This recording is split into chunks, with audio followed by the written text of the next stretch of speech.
Gotta go there. ShamWow, right next to the Islam stand.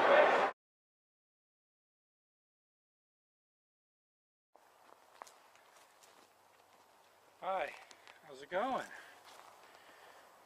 I wanted to weigh in on this Burn the Quran Day. I mean, let's just say from the start, I'm against it.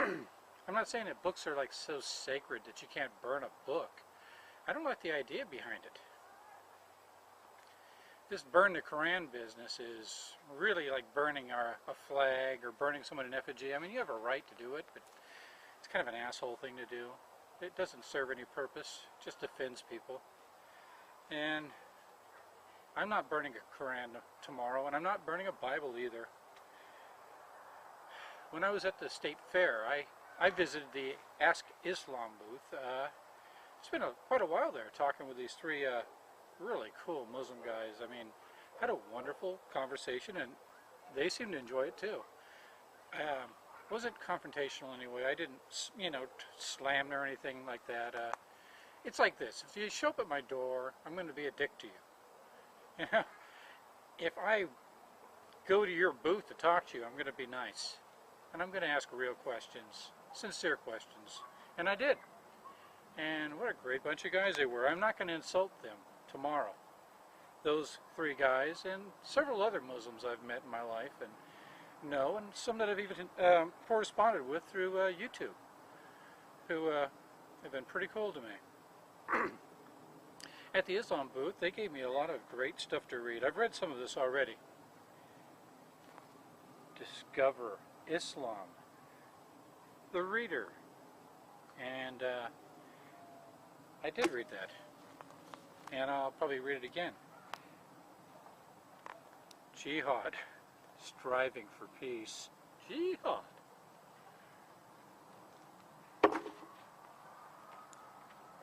Islam Explained. Kind of thin. I think that explains it right there. Just kidding. Got some splaining to do. Concept of God in Islam. Same bearded sky daddy, different name. He just doesn't have any kids, unless you count all of us. This is where we really had a good time talking. Those Muslim guys and me. We actually were laughing a bit, and people were looking over our ways, wondering what we're laughing about. An infidel and three Muslims, although I didn't identify myself as an infidel. I hope that wasn't dishonest of me. It affects the conversation after that, so I didn't do that. Is Jesus really God? Boy, did we have a long time talking about that. And about the whole crucifixion story and the passion and the resurrection. And funny, they tend to think that Jesus somehow found a way around that crucifixion too. Probably had a loyal follower sit in for him or hang out for him. How about that?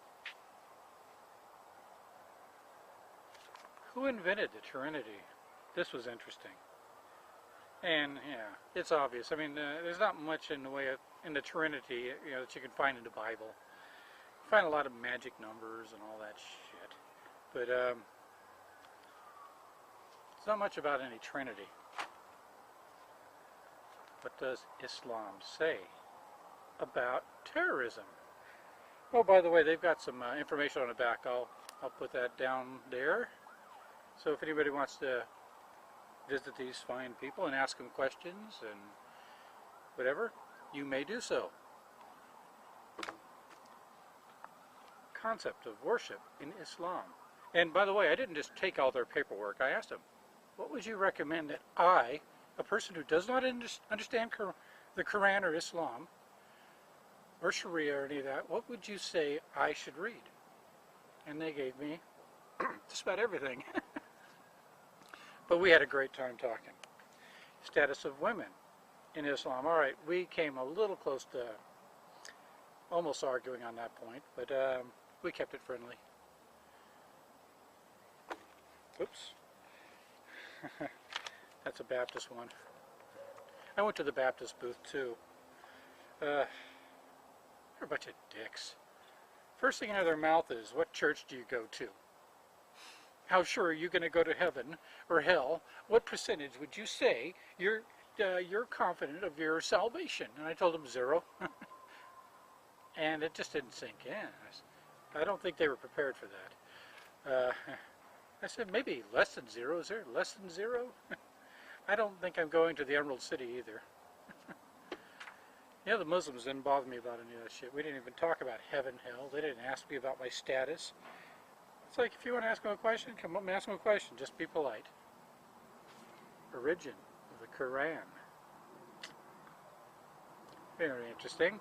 Talks about why it's all scrambled up into bits and pieces of this and that, and why it's supposedly holy because it can only be properly read in one language.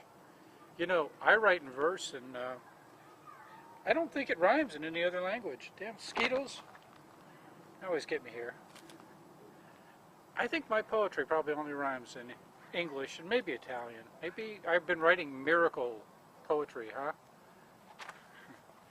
Mystery of the Hajib. Haven't read this yet. Still a mystery. But here is my pride and joy. They gave me a new Quran. Isn't that pretty? Look, it's a nice cover. It's beautiful,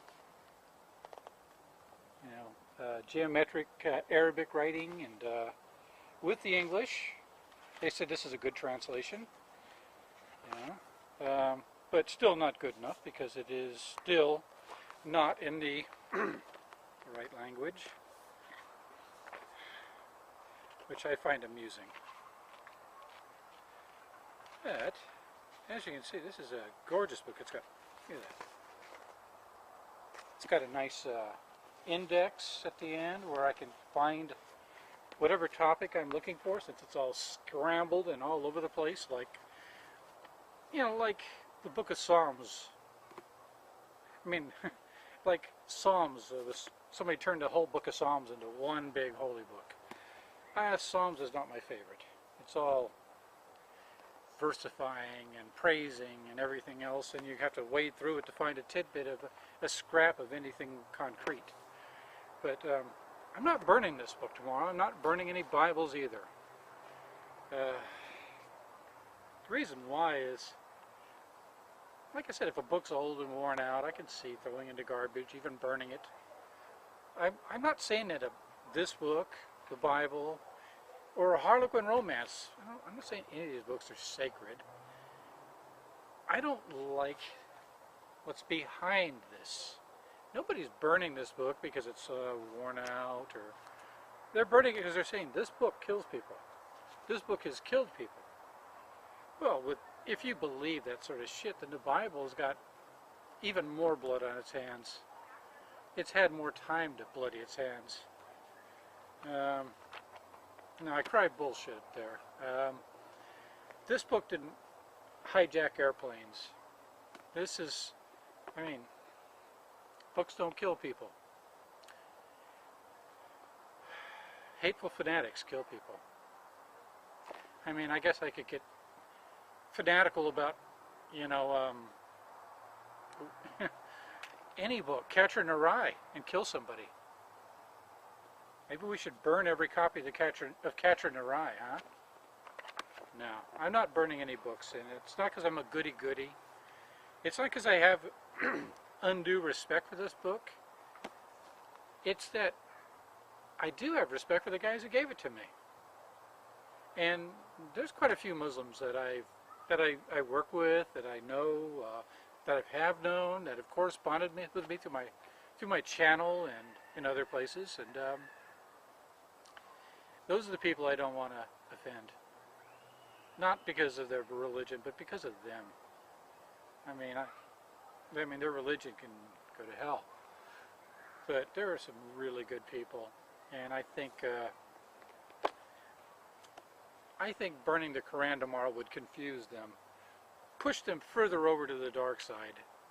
If we got moderate Muslims out there, and I know we do. We've got nice Muslims out there.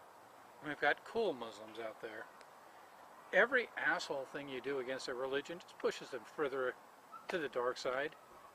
You know, makes them hate the West all the more. No, I won't have any part of that.